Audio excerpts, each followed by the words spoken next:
Imagine this. You're sipping tea in a cozy English village, when suddenly a scream pierces the air. A body is found, and the killer's motive is as twisted as the garden paths. That's the world of Miss Marple, where everyday gossip hides deadly secrets. Chapter 1. The Village Awakening Picture. The quaint village of St. Mary Mead. Nestled in the rolling hills of rural England, where life moves at the pace of a gentle afternoon stroll. It's a place where everyone knows everyone else's business. So they think. Our story begins on a crisp autumn morning, the kind where leaves crunch underfoot and the air smells of wood smoke from chimneys puffing lazily into the sky. Miss Jane Marple, that sharp-eyed spinster with a knack for unravelling the human heart's darkest corners, is tending to her rose garden. She's in her 70s, with silver hair neatly pinned and a cardigan draped over her shoulders. But don't let her frail appearance fool you. Her mind is a steel trap, honed by years of observing the villagers' little dramas. As Miss Marple clips a wilted bloom, her neighbour, Mrs. Price Ridley, comes bustling up the garden path, her face flushed with excitement. "Oh, Miss Marple, have you heard? It's dreadful, absolutely dreadful," she exclaims, clutching her handbag like a lifeline. Mrs. Price Ridley is the village's chief gossip, always eager to spread news faster than butter on hot toast. She leans in conspiratorially. Colonel Bantry's found a body in his library. A young woman, strangled, they say. And not just any woman, it's that flashy newcomer, Lydia Hargreaves, the one who moved into Rose Cottage last month with all those fancy London clothes. Miss Marple sets down her pruning shears, her blue eyes twinkling with quiet curiosity. She's no stranger to scandal.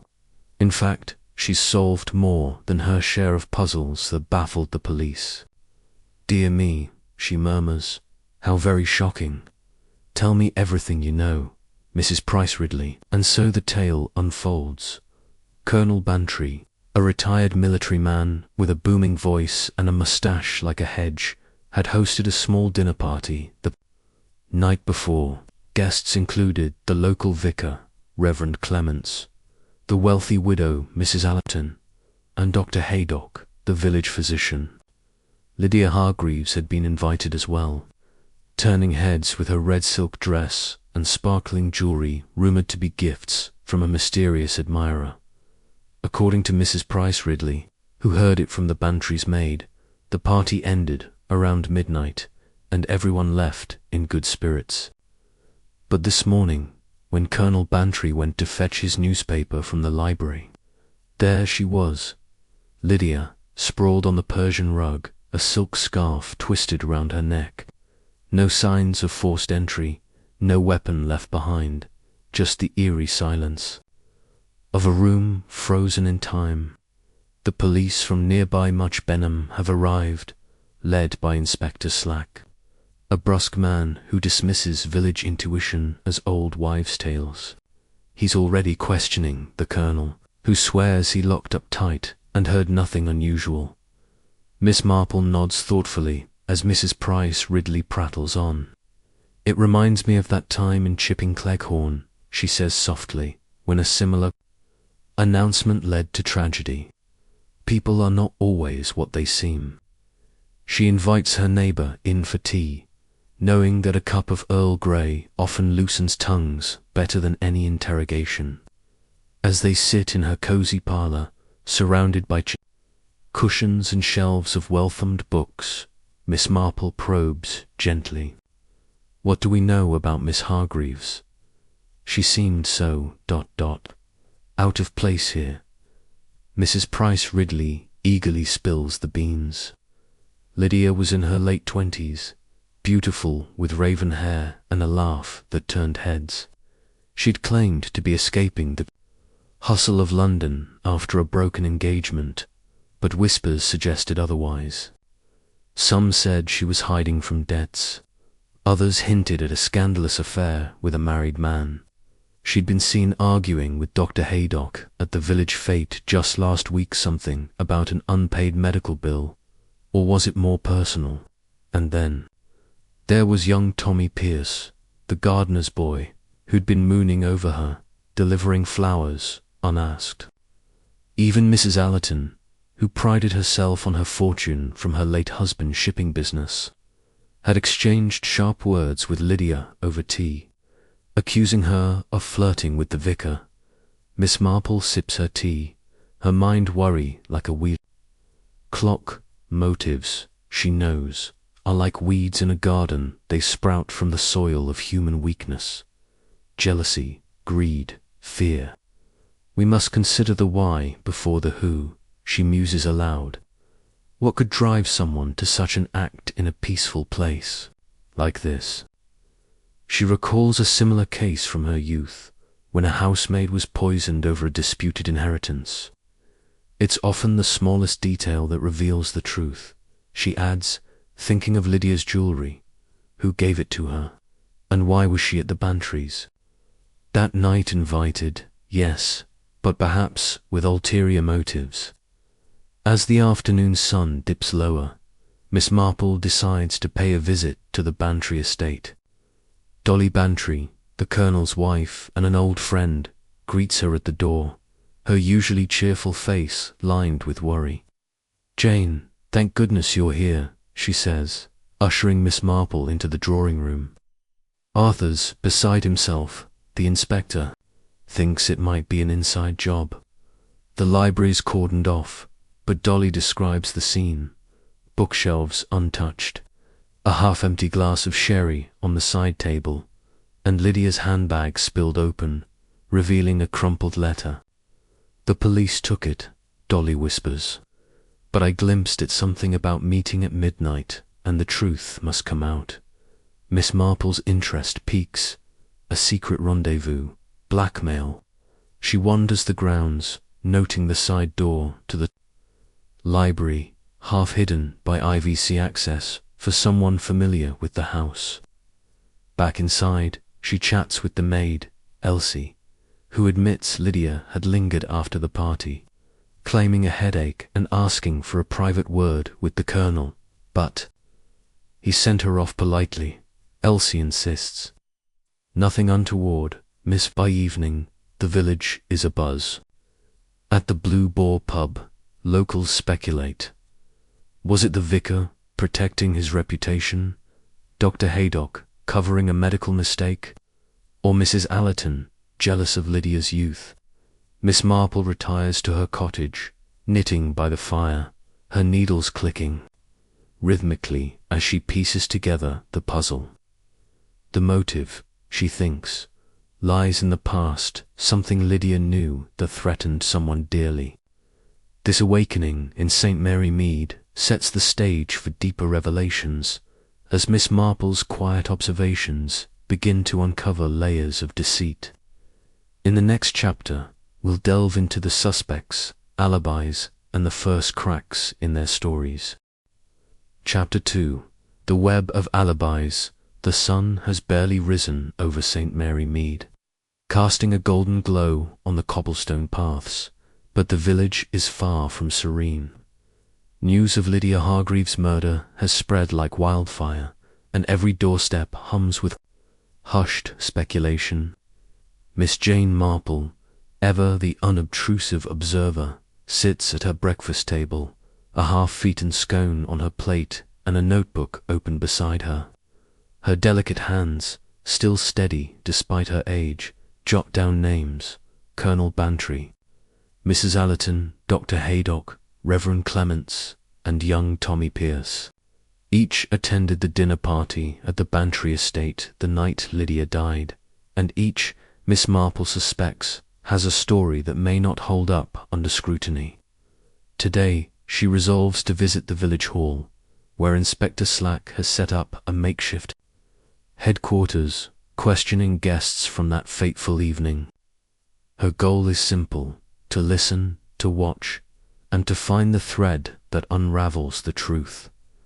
Miss Marple slips on her tweed coat and heads out. her straw hat tilted against the morning breeze.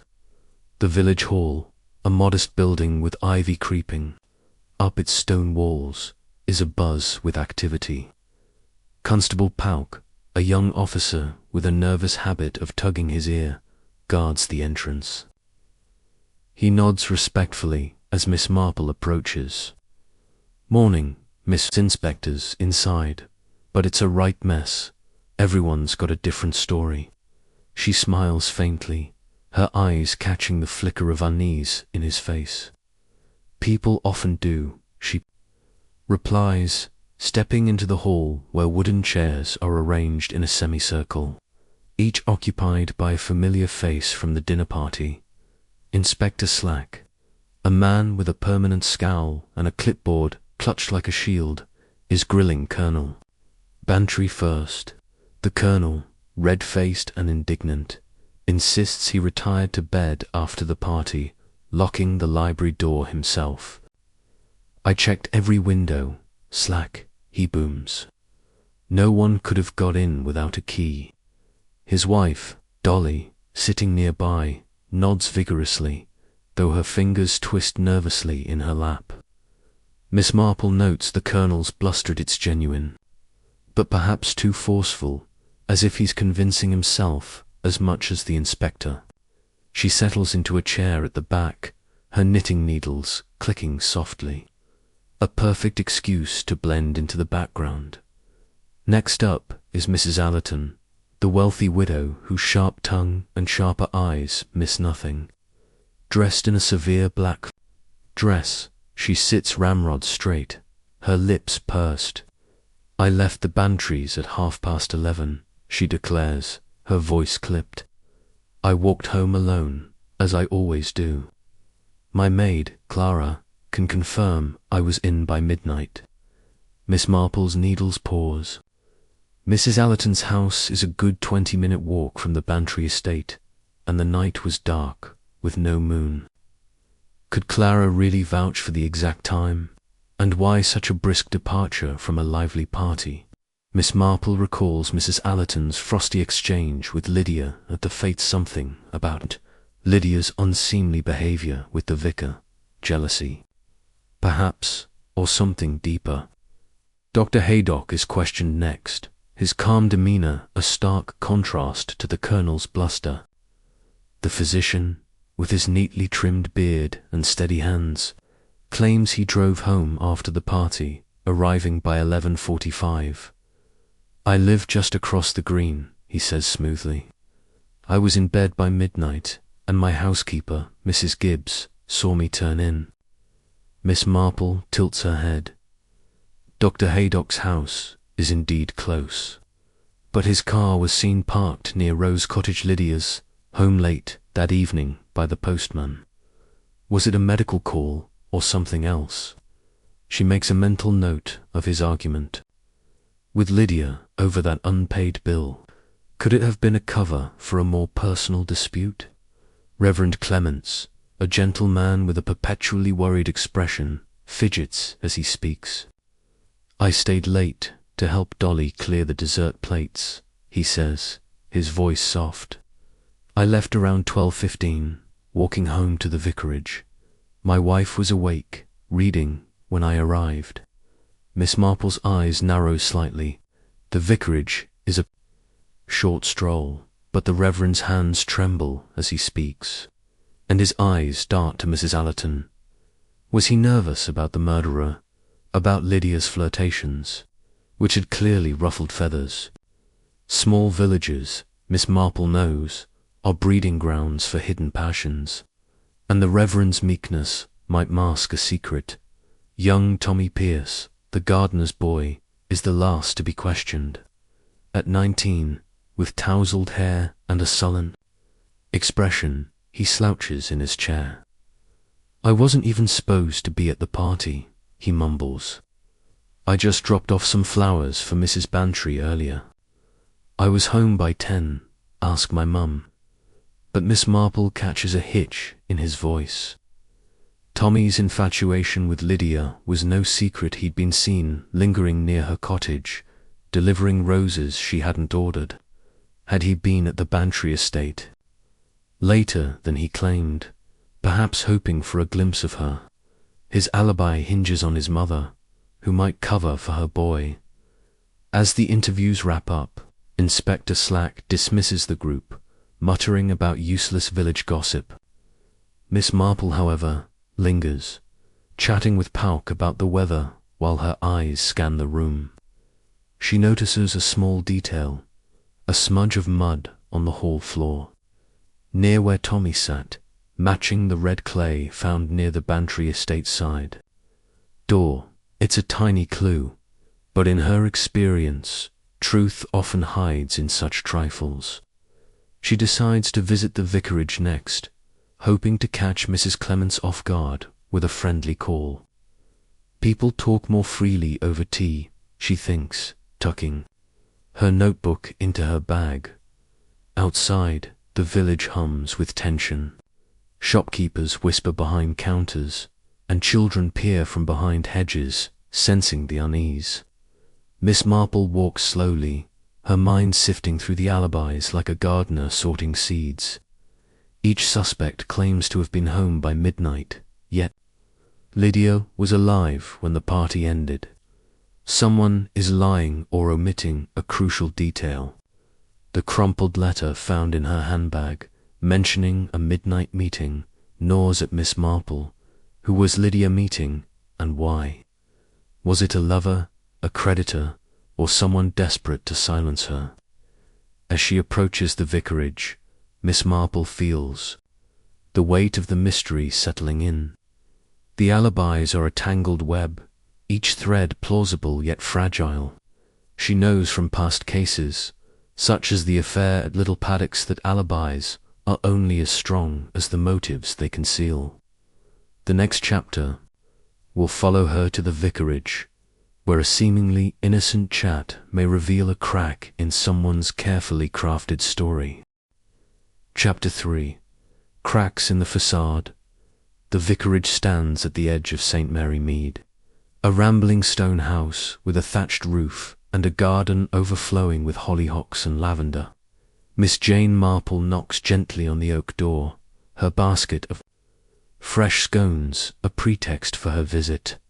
Mrs. Clements, the vicar's wife, answers with a flustered smile, her apron dusted with flour from baking. She's a kind woman in her 50s, with soft curls and a habit of wringing her hands when anxious. Miss Marple, what a surprise. Come in, come in. The Reverend's in his study, but I can fetch him. Miss Marple follows her into the sunny kitchen, where the aroma of apple pie mingles with the scent of beeswax polish. She declines a seat, preferring to stand and observe the Clements' home is tidy, but a stack of unopened letters on the sideboard catches her eye, one envelope bearing a London postmark. As they chat about the parish flower show, Miss Marple steers the conversation toward the night of the murder. Such a dreadful business at the Bantrys, she says mildly, watching Mrs. Clements' reaction. The woman pales slightly, busying herself with the kettle. Oh yes, poor Lydia. Harold was so upset he barely slept after getting home.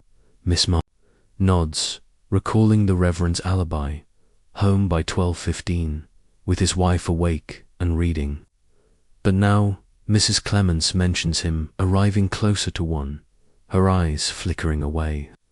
A small inconsistency, but telling. Was he delayed? Miss Marple asks innocently.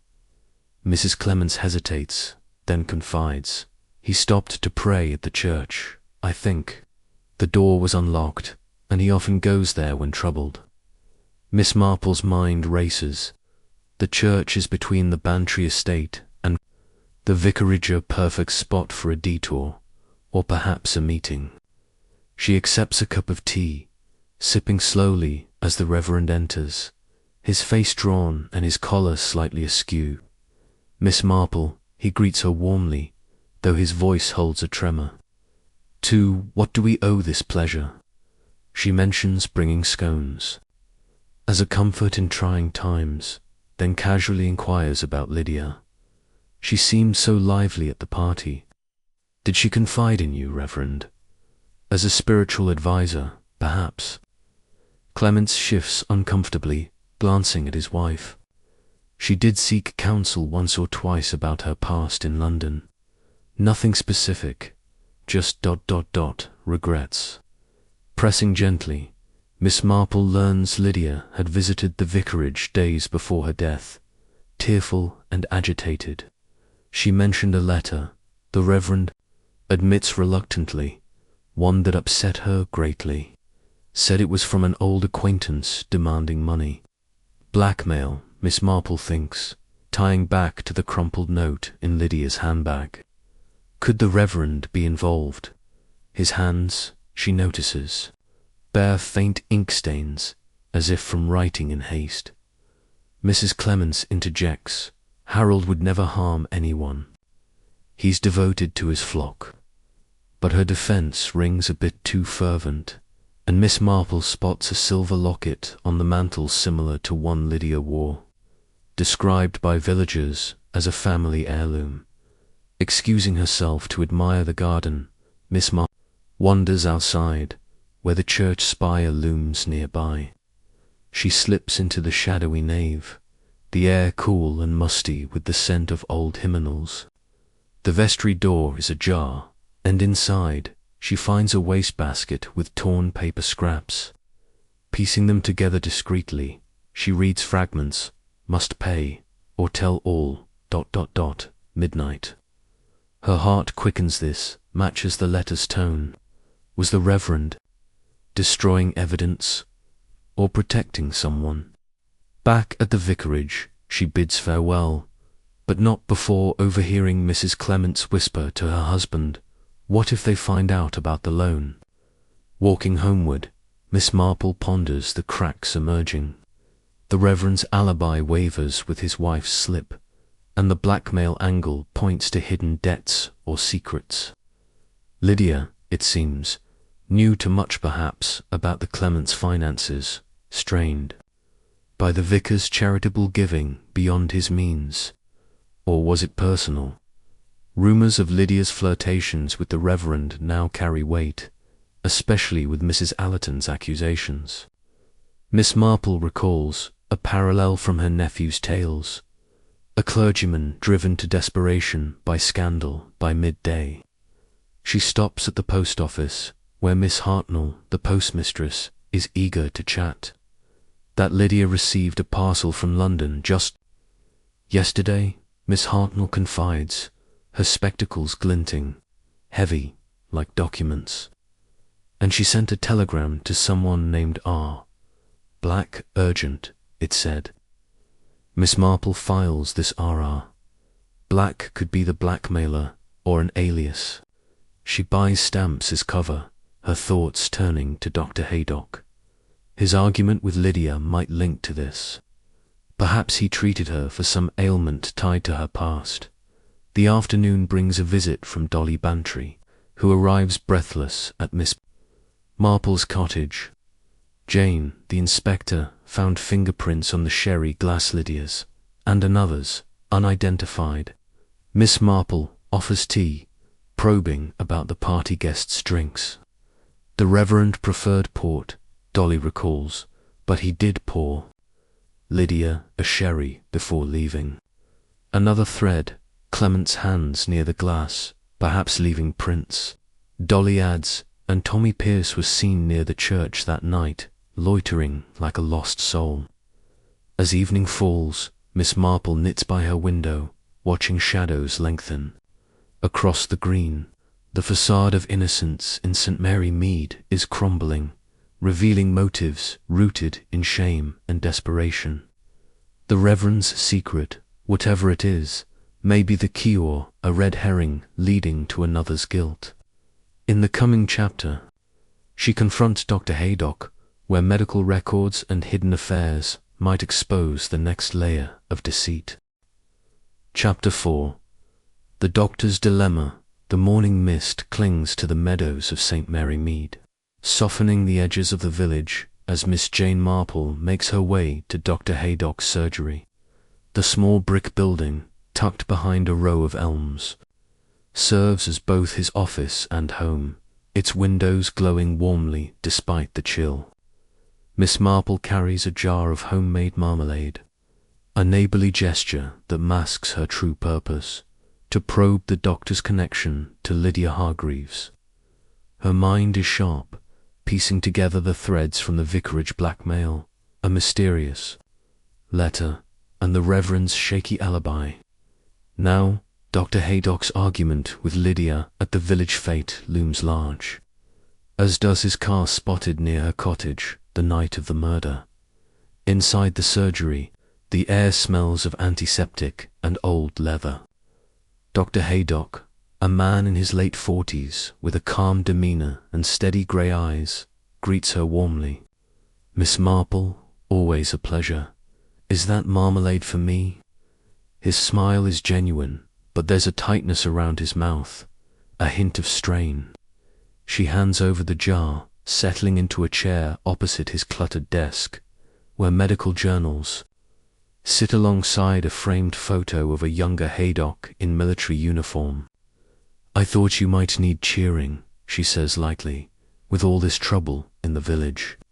Her tone is gentle, inviting confidence, a trick she's perfected over years of quiet observation. The conversation begins with pleasantries. The church bazaar, but Miss Marple deftly shifts to Lydia. "Such a tragedy," she sighs, watching his reaction. "I heard you knew her well, being her doctor." Haydock's fingers pause on a pen, his expression guarded. "Not well," he replies. "She consulted me a few times, routine matters. A sprained wrist, a touch of insomnia." His voice is steady, but Miss Marple notes his reluctance to elaborate. She presses gently, mentioning the fate. "There was talk of a disagreement between you two, something about a bill." Haydock's jaw tightens. "A misunderstanding," he says brusquely. "She thought I'd overcharged her." I assured her it was a clerical error. Miss Marple nods, her eyes drifting to a locked filing cabinet in the corner. Medical records, she thinks, might hold clues to Lydia's state of mind, or secrets she used to blackmail someone. She seemed troubled, Miss Marple muses, perhaps by more than bills. Haydock shifts in his seat, then admits she was anxious. Yes, mentions stress from her London days. I prescribed a mild sedative, but she didn't collect it. This piques Miss Marple's interest.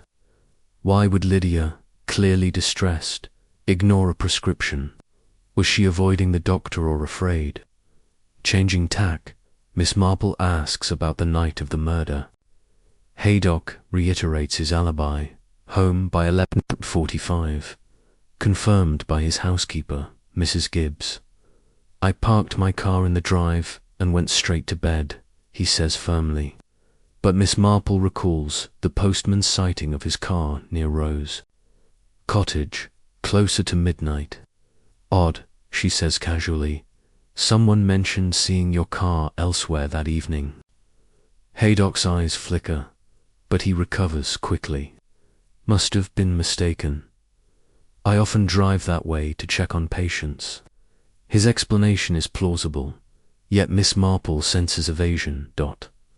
As they chat, Mrs. Gibbs bustles in with a tray of tea, her apron starched and her grey hair pulled tight. She's a stout woman, loyal to Haydock, but her hands tremble slightly as she pours.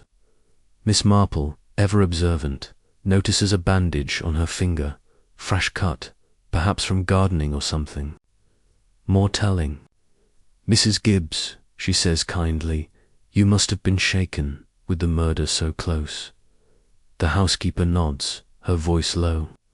"Awful, miss. I locked up tight that night, but I heard a car idling outside, late. Thought it was the doctor's." Rounds, Miss Marple's ears prick up. A car, possibly Haydock's, near the Bantry estate. Thanking them, Miss Marple steps outside, pausing to examine the surgery's garden. A patch of disturbed earth near the gate catches her eye, the soil matching the red clay found near the Bantry's side door. She kneels, pretending to admire a rosebush, and spots a glint of metal half-buried a woman's earring, pearl with a gold clasp, like one Lydia wore at the party. Tucking it into her handkerchief, she wonders, did Lydia visit Haydock that night, or did someone plant this to implicate him? Her next stop is the village shop, where gossip flows as freely as tea. Mrs. Weatherby, the shopkeeper, is sweeping the floor, her eyes bright with news. Dr. Haydock's been out of sorts, she confides, leaning close. Ever since Lydia arrived, he's been distracted, and that telegram she sent her. Black, wasn't it? I heard it was a doctor's name, someone from her London days. Miss Marple's mind whirls. Could R. Black be a colleague of Haydock's, or a pseudonym? She buys a tin of biscuits, filing away the clue. Back at her cottage, Miss Marple spreads her notes across the dining table, the earring beside them. Haydock's alibi holds for now, but his car's sighting and the earring raise questions. Was he treating Lydia secretly, perhaps for a condition tied to her past? Or was their argument more personal, a spurned advance, or a debt she leveraged against him? The clay and earring suggest someone was at both the surgery and the Bantry, a state linking the scenes. She recalls a case in St. Mary Mead years ago, where a doctor's indiscretion led to a deadly cover-up. History, she knows, has a way of repeating itself. As dusk settles, Miss Marple lights a lamp, her knitting idle for once.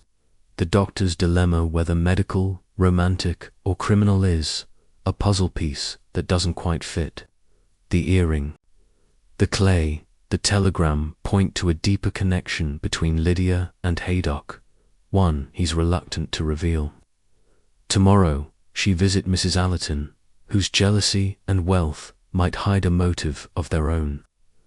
The truth, Miss Marple senses, is closer, lurking in the shadows of the village's secrets. Chapter 5. Shadows of Welfare Light. Rain patters against the windows of St. Mary Mead as Miss Jane Marple sets out for Gossington Hall. The grand estate of Mrs. Allerton, the widow's home, looms at the village's outskirts, a sprawling Georgian manor with manicured lawns and Rottian gates that creak open like reluctant confidants. Miss Marple clutches her umbrella, her thoughts swirling around the clues from Dr. Haydock's surgery, the misplaced earring. The telegram too are Black and the doctor's evasive manner.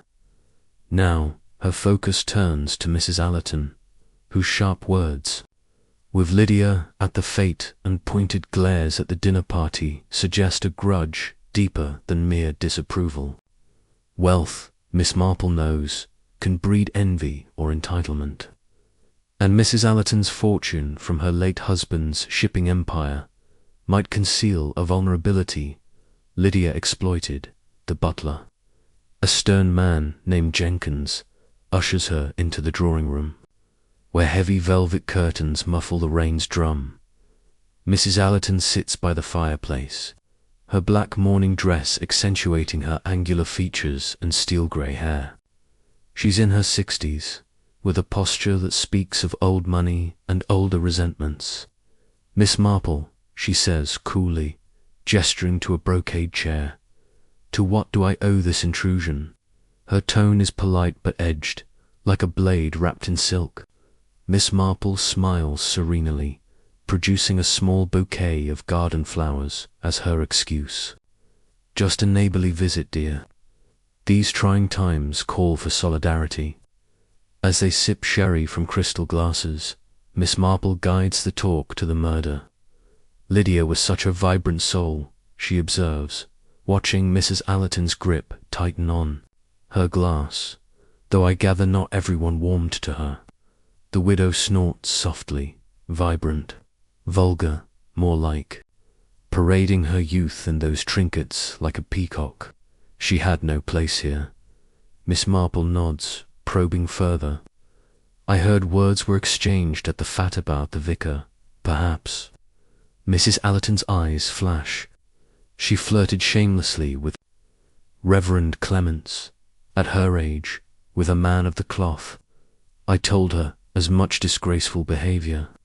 The conversation deepens as Mrs. Allerton, fueled by indignation, reveals more.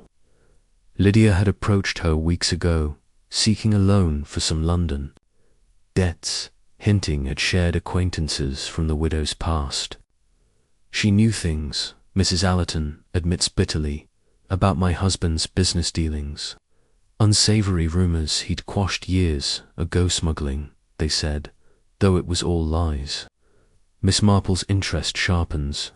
Blackmail again, echoing the reverence. Troubles and the cryptic letter. Was Lydia a common thread, extorting multiple villagers with secrets unearthed from her city connections? Miss Marple glances around the room, noting the opulent furnishings. Silver candelabras, oil paintings of stern ancestors, and a locked mahogany desk in the corner. On it sits a leather-bound ledger, slightly askew, as if recently consulted. Your home is lovely, she says, rising to admire a portrait. As Mrs. Allerton turns away, Miss Marple spots a faint ink smudge on the widow's cuff, similar to the Reverend's stains. Coincidence, or a sign of hurried correspondence? She recalls. The telegram too are black. Perhaps black relates to blackmail, or even a surname tied to the shipping scandals. Jenkins enters with tea, his footsteps silent on the thick carpet. He's been with the family for decades. Miss Marple learns, loyal but observant. As he pours, she engages him lightly. You must see all sorts here, she says. Jenkins hesitates, glancing at his mistress. Yes, Miss. Miss Hargreaves visited once heated words. They had et. Mrs. Allerton shoots him a glare, but he continues softly. She, left in a huff, clutching a envelope. Miss Marple files this away. Another letter, perhaps demanding payment, excusing herself for the powder room. Miss Marple slips down a hallway, her soft shoes muffling her steps. She peeks into the study, where the desk drawer is careless oversight. Inside, she finds a stack of bank statements showing large withdrawals in recent months, labelled charitable donations. But one receipt is for a London investigator hired to dig into Lydia's background. Protecting one's reputation, Miss Marple murmurs, replacing the papers. Mrs. Allerton's wealth isn't infinite. Blackmail could drain it, fueling desperation. Returning, Miss Marple steers back to the party night. Mrs. Allerton repeats her alibi. Home by midnight, maid Clara confirming. But Jenkins, clearing trays, mutters about hearing the widow's car start up later, around 1. For a drive, Madam said to clear her head.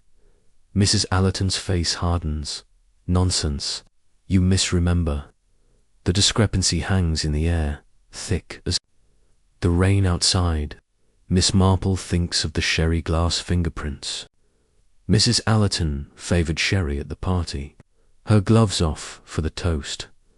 As the visit ends, Mrs. Allerton escorts her out, her composure cracking slightly. This village is full of busybodies, she snaps. Let the police handle it. Miss Marple nods graciously, but outside she pauses under her umbrella, spotting tyre tracks in the mud near the gate-wide treads, like those from Mrs. Allerton's Rolls-Royce, and flecked with the same red clay from the Bantry estate. A late-night visit. To silence Lydia, walking back through the drizzle, Miss Marple visits the local garage, where the mechanic, Mr. Petherick, is tinkering with an engine. Mrs. Allerton's car in lately, she asks casually. He wipes his hands, nodding. Aye, for a wash muddy as sin, night after the murder. said she'd been out in the lanes. Miss Marple's mind connects dots. Mud from the Bantry side door, clay on Haydock's garden, now here. Someone's movements tie these places together. By afternoon, she's at the Blue Boar pub, where locals nurse pints and trade theories. The barman, overhearing her order, leans in. Mrs. Allerton was here that week, arguing with Lydia over drinks. Something about pay up or everyone knows. More confirmation of extortion. Miss Marple sips her ginger beer, pondering the widow's motive: protect her family's name, safeguard her fortune from a grasping interloper. As twilight descends, Miss Marple returns home, hanging her damp coat by the fire. The shadows of wealth cast long in St. Mary Mead, hiding fears of ruin and exposure. Mrs. Allerton's secret stets, scandals, a faltering alibi, and her as a suspect. Yet the web spans wider. Young Tommy Pierce, with his moonstruck gaze, might hold the next clue. In the following chapter, Miss Marple will seek him out, where youthful passion could unravel a deadly knot. Chapter 6. The gardener's burden the rain has cleared, leaving St. Mary Mead glistening under a pale sun as Miss Jane Marple walks toward the Pierce family's modest cottage on the village's edge. The home, with its sagging roof and overgrown vegetable patch, belongs to Tommy Pierce, the young gardener's boy whose infatuation with Lydia Hargreaves has stirred whispers. Miss Marple's mind hums with the threads she's gathered. Mrs. Allerton's shaky alibi, the blackmail hints, and the red clay linking suspects to the crime scene. Now, Tommy's loitering near the church and his flower deliveries to Lydia suggest a heart entangled in more than romance. Carrying a basket of apples as a neighborly gift, she aims to coax truth from a boy whose youth might hide desperation. Anno Domini, reckless, the cottage door creaks open, revealing Tommy's mother, Mrs. Pierce, a wiry woman with tired eyes. "Miss Marple, come in," she exclaims, wiping her hands on a faded apron. The cramped parlor smells of damp wool and coal smoke, with a rickety table bearing a chipped teapot. Tommy slouches in a corner, his boots caked with mud, his face flushed as he mutters a greeting. Miss Marple offers the apples, settling onto a worn sofa, her eyes scanning the room. A photo of a younger Tommy, grinning beside a pony, sits on the mantel, a stark contrast to his sullen demeanor now. "I've been so worried about you, Tommy," Miss Marple begins gently, "with all this trouble in the village." Mrs. Pierce sighs. "He's been moping since that woman's death." Tommy's head snaps up. "I didn't do nothing, miss." His voice cracks, betraying nerves. Miss Marple nods, her tone soothing. "Of course, dear, but you knew Miss Hargreaves, didn't you? Such a lovely girl." Tommy's shoulders slump, and he mumbles, "She was kind to me. Gave me tea sometimes." Sipping the weak tea Mrs. Pierce pours, Miss Marple probes carefully. "You brought her flowers, I hear. Were you at the Bantrys that night?" Tommy's eyes dart to his mother, who frowns. "He was home by 10, she says firmly. "Told the inspector so." But Miss Marple recalls the pub's gossip. "Tommy, near the church, past midnight." "It's hard to keep track of time," she muses, watching his hands twist. "The church path is so dark at night." Tommy flinches, admitting, "I was there, miss, but just walking. Couldn't sleep, thinking of her." Double quotes. Mrs. Pierce clatters the teapot, her voice sharp. "He's a good lad, Miss Marple. Wouldn't hurt a fly." But Miss Marple notices Tommy's muddy boots red clay, like the smudge at the village hall and the Bantry estate. "Those boots have seen some work," she remarks. Tommy shrugs. "Been digging in the garden. Ma's carrots." needed turning. His mother nods, but her eyes linger on him, anxious. Miss Marple sips her tea, thinking of the earring at Haydocks, the clay tying scenes together. Could Tommy have followed Lydia, driven by obsession? She asks about Lydia's final days. Tommy's voice softens. She was sad lately, Miss said. Someone was bothering her letters threats. Blackmail again, Miss Marple notes, her mind flicking to R. Black. Did she name anyone? She asks. Tommy shakes his head, but his gaze drops to a small box on the table, containing a cheap bracelet similar to one Lydia wore. Found it in the garden, he mutters. Thought she'd like it back. Miss Marple's heart skips. Dropped by Lydia, or planted. Leaving the cottage, she visits the churchyard, where Tommy's path might have led. The gardener's shed. Nearby holds tools caked with red clay, and inside, she spots a torn envelope with a London postmark, half hidden under a sack. The writing matches the vicarage scraps. Pay or else. Tommy, perhaps, was more than a lovesick boy caught in Lydia's web of secrets. At the village bakery, the baker's wife mentions seeing Tommy arguing with Lydia days before, his face red with anger. She laughed at him, she whispers, called him a child. By evening, Miss Marple sits in her parlour, her notes spread out. Tommy's alibi hinges on his mother, but his churchyard presence and the bracelet suggest deeper involvement.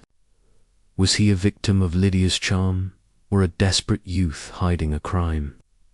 The clay and envelope tighten the knot, pointing to a village-wide conspiracy.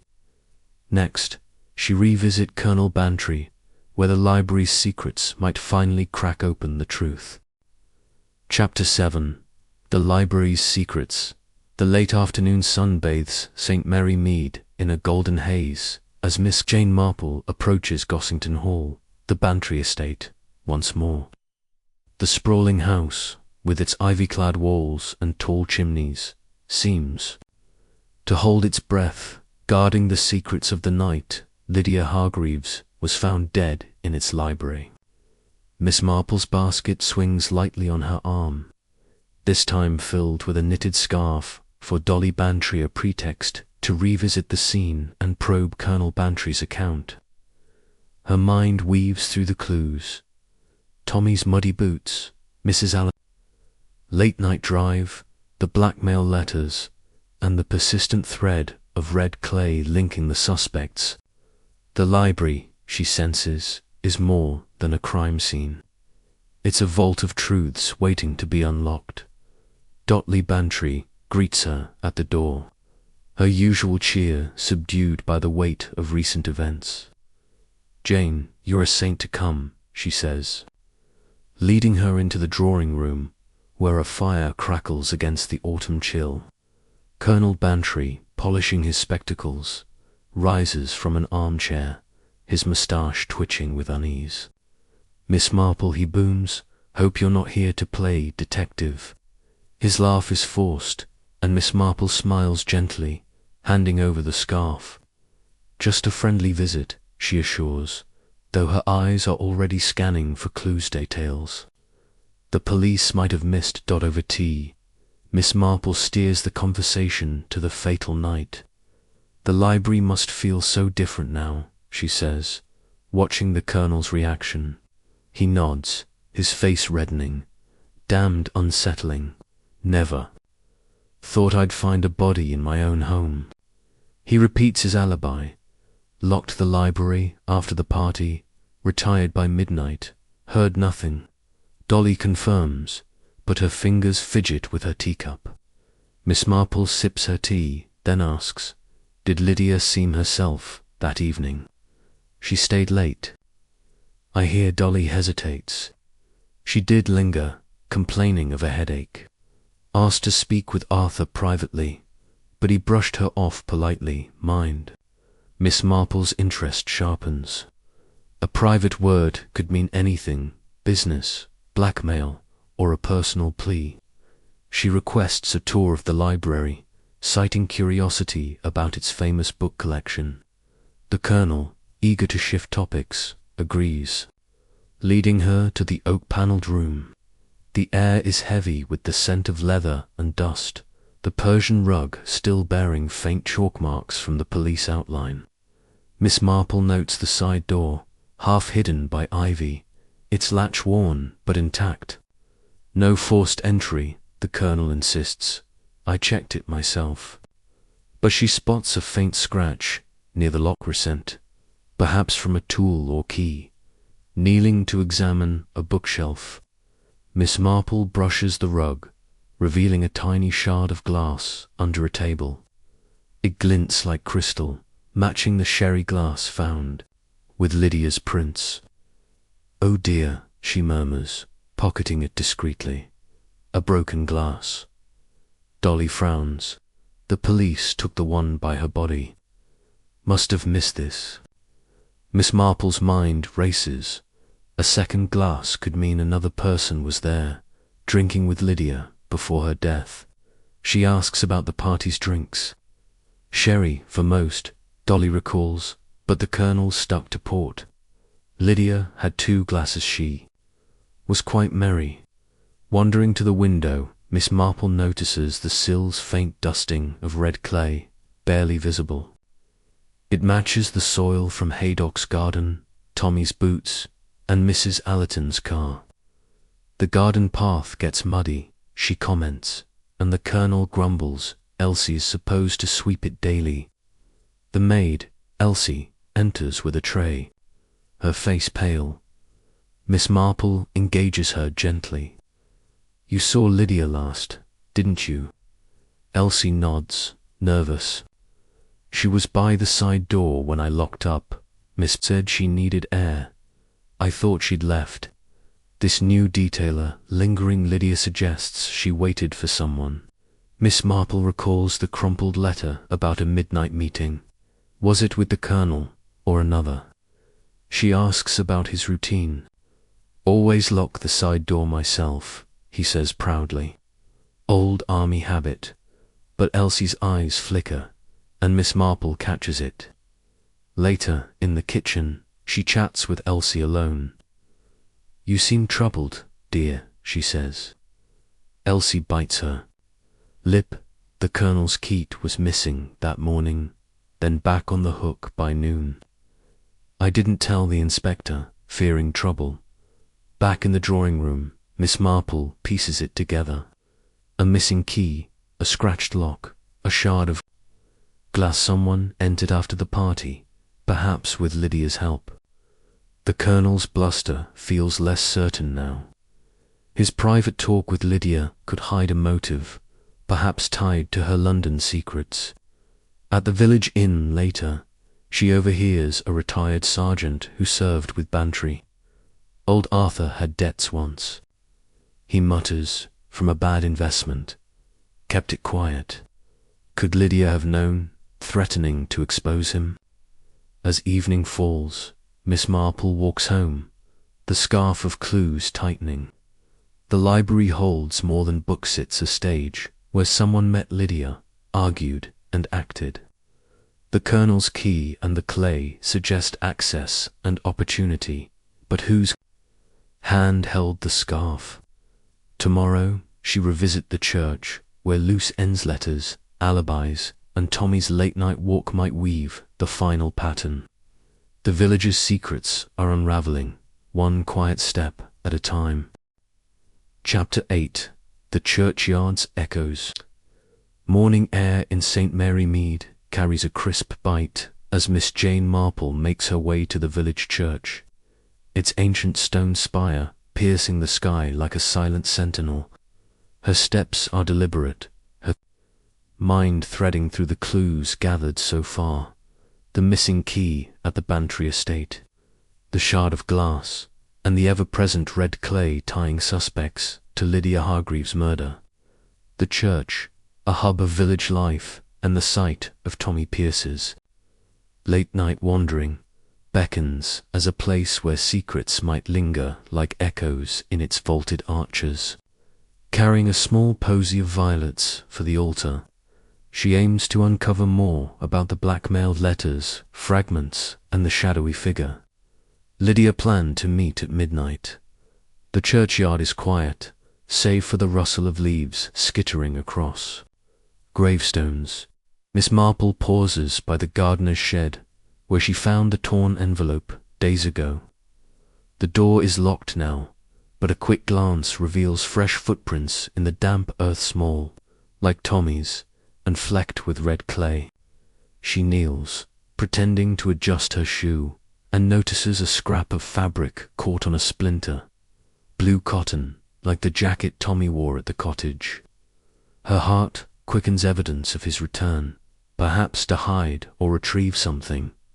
Inside the church, the air is cool and heavy with the scent of polished pews and candle wax. Reverend Clements is arranging hymnals, his face etched with fatigue. Miss Marple, he greets, his voice soft but strained.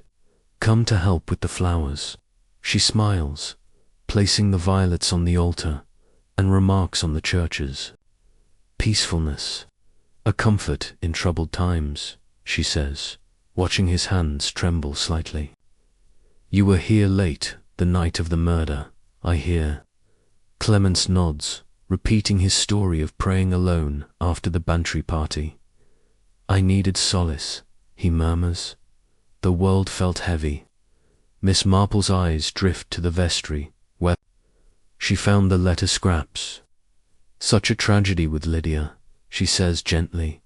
She sought your counsel, didn't she? Clements hesitates, then admits she was troubled by her pastor broken engagement, debts. She feared someone was after her. He avoids her gaze, focusing on a hymn book. Miss Marple presses lightly. That letter she mentioned, did it come here? His face pales. She showed me one, yes. Threatening. I advised her to go to the police, but she refused. Stepping into the vestry, Miss Marple pretends to admire a stained glass window. The wastebasket is empty now, but a faint ink smudge stains the desk, matching the marks on Clement's hands and Mrs. Allerton's cuff. You write many letters here, she observes. Clements stiffens. Sermons, mostly, parish business. But his unease betrays him. She spots a locked drawer in the desk, its keyhole scratched like the Bantry Library's lock. A coincidence, or a pattern. The church is so open, she muses. Anyone could slip in at night. Clements nods, too quickly. The door's often unlocked for late worshippers. Outside, she circles the churchyard, stopping by a yew tree near the path Tommy took. Hidden in the roots is a crumpled cigarette, but unusual for a non-smoker like Tommy. She tucks it into her handkerchief, recalling the barman's mention of Dr. Haydock smoking during late rounds. Could he have been here, meeting Lydia or Tommy? The church's proximity to the Bantry estate makes it a perfect rendezvous point, unseen by prying eyes. Miss Marple's mind flickers to the telegram to R. Blackpurbs, a code for a meeting here. Not London, at the village tea shop. She pauses for a scone, engaging Mrs. Muggle, the owner, in gossip. Young Tommy's been odd, Mrs. Muggle confides, wiping a counter. Saw him here with Lydia once, whispering like conspirators. She gave him a note, looked important. Miss Marple's pulse quickens. A note could link Tommy to the blackmail, perhaps as a messenger or pawn. Mrs. Muggle adds, and the Reverend's been jumpy, locking the vestry lately. Not like him. By afternoon, Miss Marple visits the post office to check on the telegram. Miss Hartnell, the postmistress, confirms it was sent to a London address, but the recipient, a black, remains elusive. Could be a false name, Miss Hartnell whispers. Lydia was cagey about it. Miss Marple buys a postcard, her thoughts. On the church's roll. Was it a sanctuary for Lydia's killer, or a stage for her final meeting? The cigarette butt and fabric suggest Tommy and Haydock's presence. But Clement's locked drawer hints at hidden papers, perhaps more letters. As dusk settles, Miss Marple sits by her fire, her knitting untouched. The churchyard echoes with possibilities. Tommy's obsession, Haydock's late-night wanderings, Clement's guarded secrets. The letter fragments and clay weave a trail, but the motive blackmail, jealousy, or fear remains elusive, she recalls. A case in Neverwallop, where a church hid a murderer's confession. Tomorrow she'll confront the loose ends, piecing together the suspect's lies in a final gathering. The truth, she senses, is near, whispering in the village's quiet corners. Chapter 9. Tangled lies unravelled. The golden light of late morning spills over St. Mary Mead, casting long shadows across the village green as Miss Jane Marple prepares for a gathering at her cottage. Her mind is a tapestry of clues woven from her visits, the missing key and glass shard at the Bantry estate, the cigarette butt in the churchyard, and the persistent red clay linking Tommy, Dr. Haydock, and Mrs. Allerton to Lydia Hargreaves' murder, the blackmail letters fragments, and the mysterious R-Black linger like unanswered questions. Today she's invited the key suspects: Colonel Bantry, Mrs. Allerton, Dr. Haydock, Reverend Clements, and Tommy Pierce for tea, ostensibly to discuss the village fate, but truly to unravel their tangled lies. Her parlour, with its chinced curtains and ticking clock, is set to become a stage for truth. Dolly Bantry arrives first, her chatter nervous as she arranges teacups. The Colonel follows, his moustache bristling, uneasy about the informal summons. Mrs. Allerton sweeps in, her black dress pristine but her eyes wary. Dr. Haydock, composed yet guarded, takes a seat near the window, while Reverend Clements fidgets, with his collar, his wife's absence noted by Miss Marple. Tommy slinks in last, his boots cleaned but his face pale, avoiding the others' gazes. As Miss Marple pours tea, her voice is calm, almost lulling. Such a sad time, she begins. But I've been thinking about Lydia, how her secret stirred so many hearts. She starts with the night of the murder, mentioning the library's side door. Curious, Colonel, that your key went missing, she says, watching his face redden. It turned up later, didn't it? He sputters. Elsie's careless. That's all. But Elsie, hovering with a tray, shakes her head slightly. Miss Marple turns to Mrs. Allerton. Your car was seen late that night, muddy with red clay. A drive to clear your head. The widow stiffens. I told you I was home by midnight. Yet Jenkins' account of a later drive hangs unspoken. Haydock, silent till now, shifts as Miss Marple mentions the earring near his surgery. Patients drop things, he says smoothly, but his fingers tap nervously. The Reverend's turn comes. Next, you prayed at the church late, Miss Marple notes, yet scraps of a threatening letter were found there. Clement's hands tremble. Parishioners leave notes, he mumbles. She produces the cigarette butt, holding it delicately. Found near the church. Dr. Haydock, you smoke, don't you? His jaw tightens, but he nods. I walk the village at night a bit. Tommy, shrinking in his chair, startles when she mentions the blue fabric. You were at the churchyard, Tommy, and near Lydia's cottage. Her bracelet was in your home. His mother, invited to, gasps. He's a boy, miss, not a killer. Miss Marple sets down her teacup, her voice steady. Lydia was blackmailing. Someone, perhaps several of you. Her London past held secrets, debts, scandals, broken promises. She describes the telegram to R. Black. watching their faces. Mrs. Allerton's lips, Percy knew of her husband's smuggling rumours. The Colonel's debts, Haydock's mysterious patient visits, Clement's strained finances all surfaced in Lydia's threats. She arranged a midnight meeting, Miss Marple continues, in the library, with someone she trusted or feared. The room grows tense as she lays out the evidence. Red clay on Tommy's boots, Haydock's garden, and Mrs. Allerton's car. The scratched lock suggesting a copied key. The second glass shard implying a shared drink. Someone met Lydia, she says, and used her scarf to silence her. She pauses, eyeing Tommy. You loved her, didn't you? But she laughed at you. Tommy's eyes brim with tears. I followed her, miss, to the church. Saw her with him, he points at Haydock. They argued, and she ran to the Bantrys. Haydock's calm cracks. She wanted money, he admits. Said she'd expose a mistake from my army dazer. Patient I lost. I refused, left her at the church. Miss Marple nods, turning to Mrs. Allerton. And you, fearing her tales of smuggling, drove to the Bantrys later, didn't you? The widow glares, but stays silent. The Colonel coughs.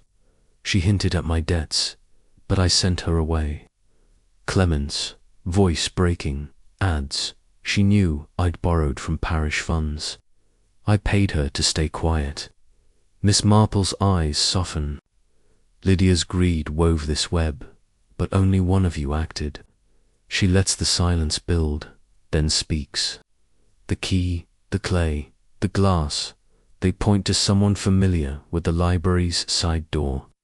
Her gaze settles on Elsie, the maid, who's been listening, pale. Elsie, you saw Lydia last, didn't you? And the key was back by noon. Elsie sobs, collapsing. She threatened to tell about me stealing from the Bantrys to help my sick sister. I met her, begged her to stop. She laughed, and I grabbed her scarf. The room stills, the confession hanging like dust in the sunlight. Miss Marple sighs, her heart heavy but satisfied. The tangled lies are unravelled, though the cost is steep. As the suspects sit, stunned, she prepares. Chapter 10. The motive unveiled. The afternoon sun filters through the lace curtains of Miss Jane Marple's cottage, casting delicate patterns on the parlour floor where the suspects sit in stunned silence. Elsie's confession hangs in the air like a heavy fog, her sobs the only sound breaking the quiet.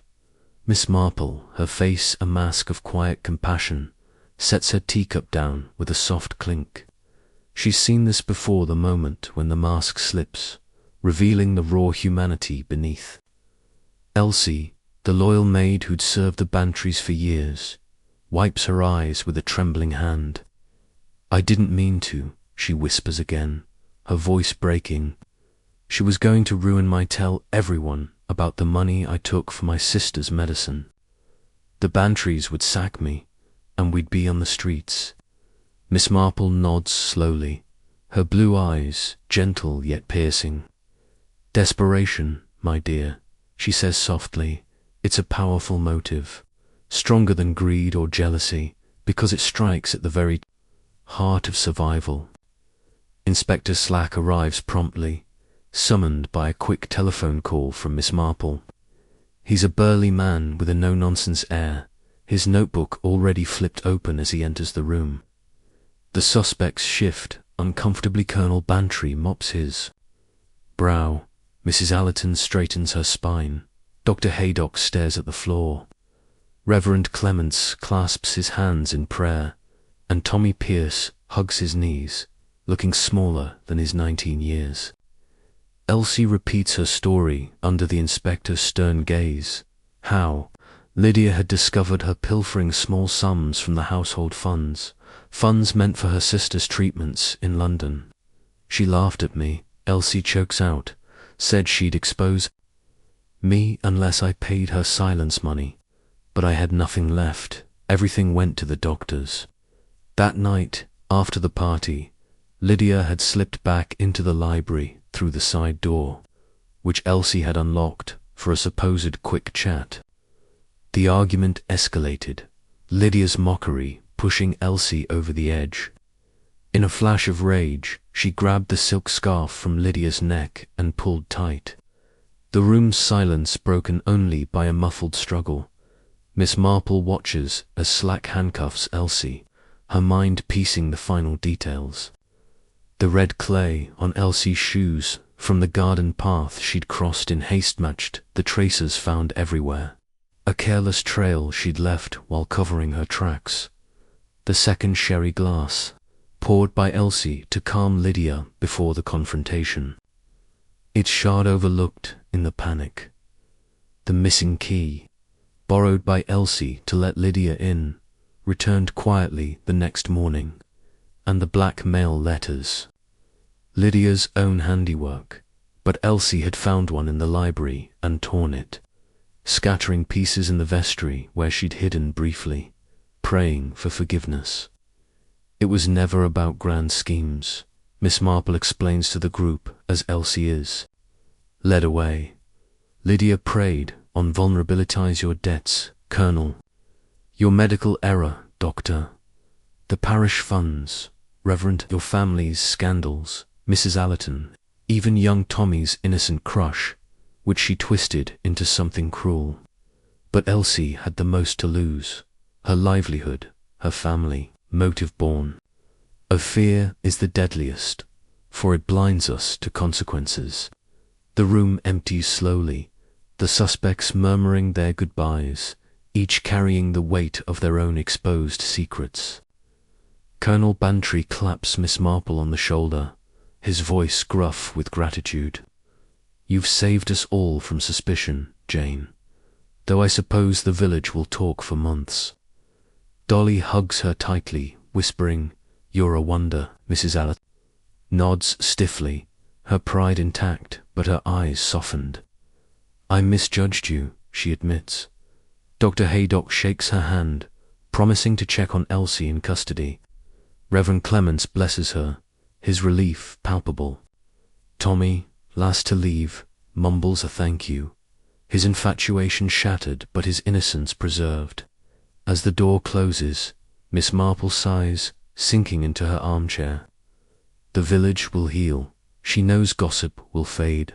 Alibis forgotten, but the lesson remains. Human nature is a garden of virtues and vices, and neglect one weed, and it chokes the bloom. By evening, news spreads through St. Mary Mead like ripples on a pond. At the Blue Boar pub, locals raise glasses to Miss Marple's cleverness, the barman declaring her sharper than any London detective. Mrs. Price Ridley, her chief gossip source, calls round with a basket of scones, eager for details. How did you know, Jane? She asks, eyes wide. Miss Marple smiles faintly, knitting needles clicking. People are much the same everywhere, dear.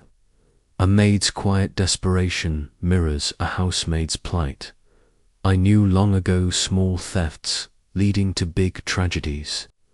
She recounts the clues, the clays. Origin in the Bantry garden, where Elsie worked. The earring dropped in struggle, carried unwittingly to Haydock's when Elsie sought a sedative for her nerves. The telegram too are black. Actually a red herring for Lydia's fictional benefactor to pressure victims. As night falls, Miss Marple stands by her window, gazing at the